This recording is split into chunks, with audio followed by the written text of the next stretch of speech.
بطور chief justice in کا یہ آخری فیصلہ ہو. یہ اسلام آباد میں پہلی ویڈیو میں آپ کو ذکر کر چکا ہوں، اس طرح کی باتیں گردش کر رہی ہیں. اب آتے ہیں جناب سپریم کورٹ کے جج صاحبان کے درمیان لڑائی. جی ہاں، یہ ایک ایسا معاملہ ہے، انتہائی سنگین معاملہ ہے. اس حوالے سے میں آپ کو بتا دیتا ہوں کہ گزشتہ رات سے سوشل میڈیا پر اس طرح کی خبریں گردش کر رہی تھیں کہ جناب جج صاحبان، پہلی ایک خبر کے مطابق جج صاحبان کی کوئی جیسے کہتے ہیں نا ہیٹڈ ڈسکشن یا ہیٹڈ آرگومنٹس یا ہارڈ ٹاکس ہوئی ہیں سپریم کورٹ کے چیف جسٹس کے ساتھ، اور مبینہ طور پر یہ بتایا گیا ہے کہ اس میں دوسرے دھڑے کے کوئی 2-3 جج صاحبان موجود تھے، اور جسٹس اعجاز الاحسن بھی چیف جسٹس کی جانب سے موجود تھے، اور کوئی 3 جج صاحبان دوسری طرف سے، یعنی جسٹس قاضی فائز عیسیٰ اور جسٹس منصور علی شاہ یا جسٹس سردار طارق مسعود، ان میں سے کوئی موجود تھا. اور وہاں پر ہیٹڈ آرگومنٹس ہوئے ہیں، یعنی اونچی آواز میں ایک دوسرے سے انہوں نے باتیں کی ہیں. یہ معاملہ تو یہاں تک آ گیا. لیکن اس کے بعد یہ دعویٰ کیا گیا کہ جناب اب تو یہ جو جج صاحبان ہیں انہوں نے ایک دوسرے کی افطاریاں بھی واپس بھیجنا شروع کر دی ہیں. یعنی ایک گروپ کی جانب سے دوسرے گروپ کو کوئی افطاری کے موقع پر، وہ جس طرح ہم کرتے ہیں، ہمارا رواج ہے، رسم ہے کہ پڑوسیوں کے گھر کچھ نہ کچھ بھیج دیتے ہیں افطاری سے پہلے، تو وہ افطاریاں بھی واپس کی گئی ہیں. یہی نہیں، اس کے بعد خبریں گردش کرنا شروع ہو گئیں کہ جناب کچھ جج صاحبان ہیں جو کہ واک کر رہے تھے، یعنی افطار کے بعد یا ڈنر کے بعد، کھانے کے بعد حسب معمول واک کرتے ہیں. تو وہاں پہ جو پارک ہے ججز کالونی میں، وہاں پر واک کرنے کے دوران جناب ججوں میں آپس میں پہلے تکرار ہوئی، آرگومنٹس ہوئے، ہارڈ ٹاکس ہوئیں، گالم گلوچ ہوئی. اس کے بعد یہ آپس میں ہاتھا پائی تک معاملہ پہنچ گیا، اور مبینہ طور پر جج صاحبان آپس میں گتھ مگتھا ہو گئے. یہ خبریں سوشل میڈیا پر دانستہ طور پر پھیلائی گئیں، پروپیگنڈا کے طور پر پھیلائی گئیں، ججوں کو بدنام کرنے کی غرض سے پھیلائی گئیں. اس معاملے پر تو FIA کو کارروائی کرنی چاہیے کہ ایسا کیوں کیا گیا. البتہ آج یہ آپ کی سکرین پر بھی یہ پریس ریلیز جاری یہ نظر آئے گی. سپریم کورٹ آف پاکستان کی جانب سے یہ پریس ریلیز جاری کی گئی ہے. یعنی اتنا سنگین معاملہ تھا کہ ان کو بالآخر پریس ریلیز جاری کرنا پڑی، جس میں یہ لکھا گیا ہے، اس کا عنوان ہے denial of false news report. اس پریس ریلیز میں لکھا جاتا ہے reference an utterly false news report regarding an alleged altercation and scuffle between judges of the Supreme Court of Pakistan during their walk in the evening on 13 April in the Judges Colonies Park. This report has been carried and highlighted through various social media platforms. The report is hereby refuted in the strongest terms. It is false, mischievous and malicious. No such incident took place. The fake reporting about the judges of the Supreme Court of Pakistan is a serious violation of the law and represents an effort by disaffected elements to diminish the dignity of the court and the honorable members. Signed by Hina Firdaus, Public Relations Officer. اب یہ press release جاری کرنے کی نوبت یا ضرورت کیوں پیش آئی؟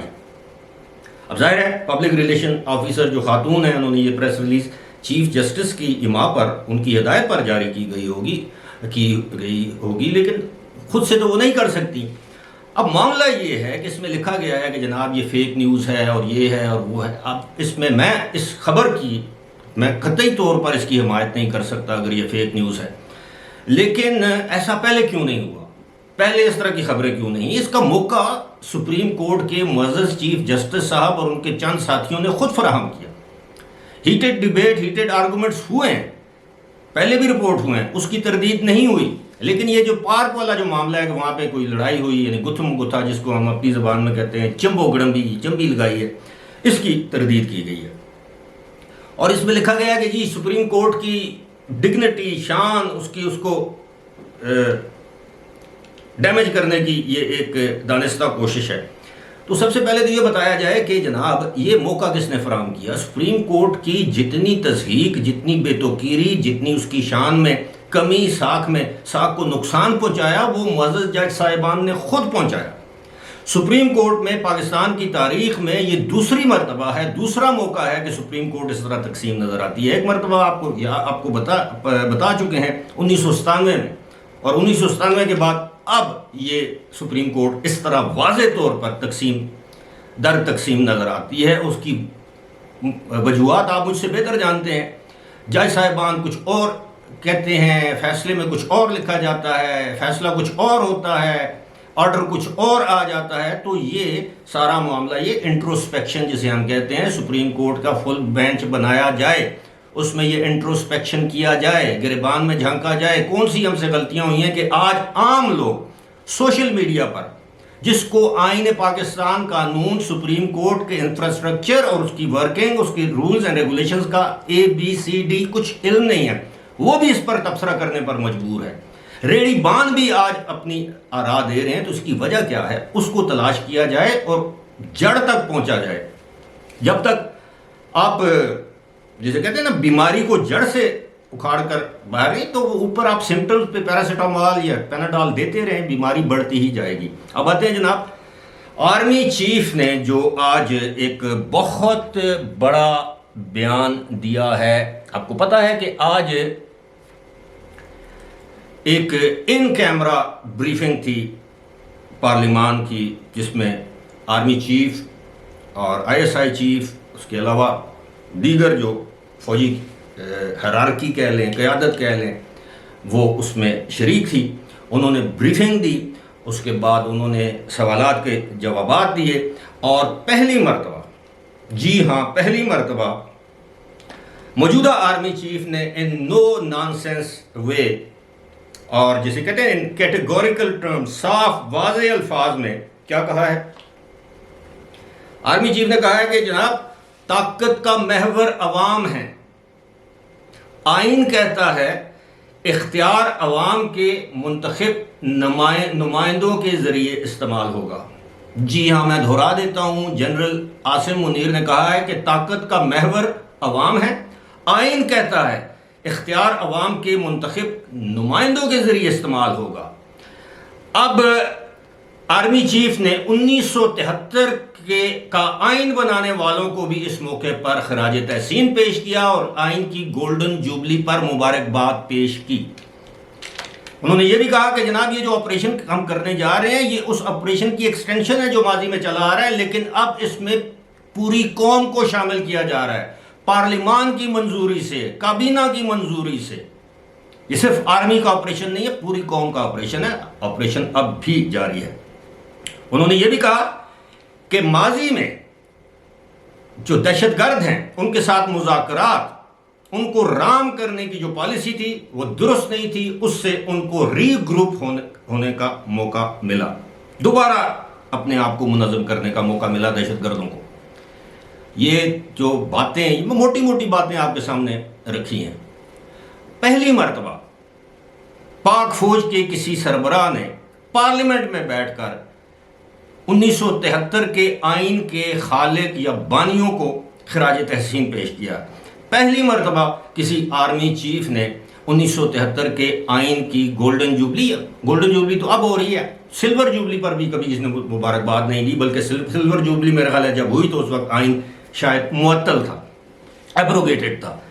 یہ اس سے پہلے آرمی چیف آئین کی دھجیاں بکھیرتے رہے۔ اب اس بیان سے دو چیزیں سامنے آتی ہیں۔ ایک تو یہ ہے کہ موجودہ آرمی چیف آئین کی بالادستی پر مکمل یقین رکھتے ہیں۔ دوسری چیز یہ کہ وہ لوگ جو ملک میں مارشل لا کی باتیں کر رہے ہیں، ان کی آنکھیں کھل جانی چاہیے کہ آرمی چیف آئین کی بالادستی پر اگر یقین رکھتے ہیں تو پھر وہ مارشل لا لگانے کا سوچ بھی نہیں سکتے۔ لیکن پھر بھی حالات اگر ایسے ہو جائیں، جس طرح میں ہمیشہ کہتا ہوں، ناک سے ٹپک کر منہ میں چیز آ جائے وہ جو، تو پھر آپ کو صاف کرنا پڑتا ہے۔ اس کے علاوہ پہلی مرتبہ کسی آرمی چیف نے اسمبلی یا پارلیمان کے فلور پر عوامی نمائندوں کے سامنے یہ کہا ہے کہ جناب یہ میں پھر وہی ہے بات کہ طاقت کا محور عوام ہے. آئین کہتا ہے اختیار عوام کے منتخب نمائندوں کے ذریعے استعمال ہوگا. جناب اگر طاقت کا محور عوام ہے اور عوام کے منتخب نمائندوں کے ذریعے اختیار استعمال ہوگا تو اس کا واضح مطلب ہے کہ سپریم کورٹ کے چیف جسٹس یا جج صاحبان کے ذریعے یہ اختیار استعمال نہیں ہوگا کہ آپ فلاں کو کہیں کہ 21 ارب روپیہ دے دو، فلاں سے کہیں کہ تم بیلٹ پیپر چھاپ دو، الیکشن کمیشن سے کہیں کہ کراؤ الیکشن، ورنہ یہ کر دیں گے ورنہ وہ کر دیں گے. میرا خیال ہے جس طرح میں نے پہلے بتایا تھا کہ سمجھدار لوگوں کے لیے اشارہ کافی ہے، اور اب سب کو سمجھ جانا چاہیے کہ اس وقت پاک فوج یا پاکستان کی آرمی یا پاکستان کی اسٹیبلشمنٹ کہاں کھڑی ہے. گزشتہ روز وہ جو ویٹرنز آف پاکستان ہیں ان کی پریس کانفرنس بھی آپ نے سنی ہوگی، جو دہائیاں دے رہے تھے ہم نے انہیں خط لکھا آرمی چیف کو، انہوں نے ہمیں نہیں بلایا، ہم نے انہیں ملاقات کے لیے وقت مانگا، انہوں نے ہمیں ملاقات کا وقت نہیں دیا. ہمارے کچھ ریٹائرڈ افسران جرنیل کسی فنکشن میں ان سے ملے تو ان سے گزارش کی، ان سے کہا کہ جناب یہ کیا کر رہے ہیں، فوج سے عوام دور ہو رہے ہیں. تو انہوں نے کہا کہ جناب اب یہ نئی فوج ہے، یہ پرانی فوج نہیں ہے، اور گزارا کرو. یہ بابے 80 سال کے 85 سال میں جس کو ہم کہتے ہیں قبر میں ان کی لاتیں اور ٹانگیں ہیں، یہ چاہتے ہیں کہ ان کی زندگی کے ساتھ ہی خدا نخواستہ حاکم بدرن میرے منہ میں خاک کہ پاکستان بھی چلا جائے. کیونکہ جو شخص خود مر رہا ہوتا ہے وہ کہتا ہے بھاڑ میں جائے باقی سارے. یہ اب زندگی کے اس حصے میں ہیں. آل لوزرز، یہ تمام کے تمام انہوں نے پاکستان کا بیڑا غرق کرنے میں اپنا حصہ ڈالا ہے. یہ جو اب 80 سال کے بڈھے، 85 سال کے جو بزرگ جو پریس کانفرنس کر کے یہ کہہ رہے ہیں ہم عمران خان کے ساتھ ہیں، اب سارے ہو جائیں عمران خان کے ساتھ. وہ وقت دور نہیں جب آپ کو بھی آپ کے کیے کا حساب دینا پڑے گا. اور کیا موجودہ آرمی چیف اس طرح آرمی کے اندر کے لوگوں کو ایک بغاوت کے اوپر اکسانے پر کوئی اقدامات کریں گے؟ کم از کم اور کچھ نہیں کر سکتے. ان کی عمریں اتنی زیادہ ہیں، ان کو جیلوں میں مت ڈالیں، ان کو گرفتار مت کریں، کم از کم ان کی پینشنز روکیں. ان کو جو مراد دی جا رہی ہیں ہمارے پیسوں سے، لاکھوں روپے کی ان کو پینشن دی جا رہی ہے، کروڑوں اربوں روپے کے انہیں پلاٹ، کمرشل پلاٹس اور پتہ نہیں جاگیریں دی جاتی ہیں، وہ ان سے لی جائیں. ان کو نوکر، ان کو ڈرائیور، ان کو کوک، ان کی بجلی فری، ان کا سب کچھ ہم اپنے ٹیکس کے پیسے سے ادا کرتے ہیں. اور بدماشیاں دیکھیں ان کی. چند انگلی پر گنے جانے والے ریٹائرڈ جنرل جو ہیں وہ پاک فوج کو اب یہ سمجھتے ہیں وہی یہ ضیاء الحق کا دور ہے، وہی یہ مشرف کا دور ہے. ایسا نہیں ہے، حالات بدل چکے ہیں.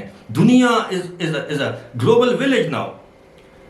خیر یہ باتیں یہ امریکیوں کو نظر نہیں آئیں گی کہ پاکستان میں اس طرح جرنیل آرمی کو مداخلت کی دعوت دے رہے ہیں. مداخلت بھی کس لیے؟ ایک سیاسی جماعت کو اقتدار میں لانے کے لیے، جس کو وہ پہلے اقتدار میں لائے اور آج دن تک نہ صرف وہ بھگت رہے ہیں بلکہ پورا پاکستان اس فاش غلطی کو بھگت رہا ہے. بہرحال فی الحال مجھے دیجیے اجازت.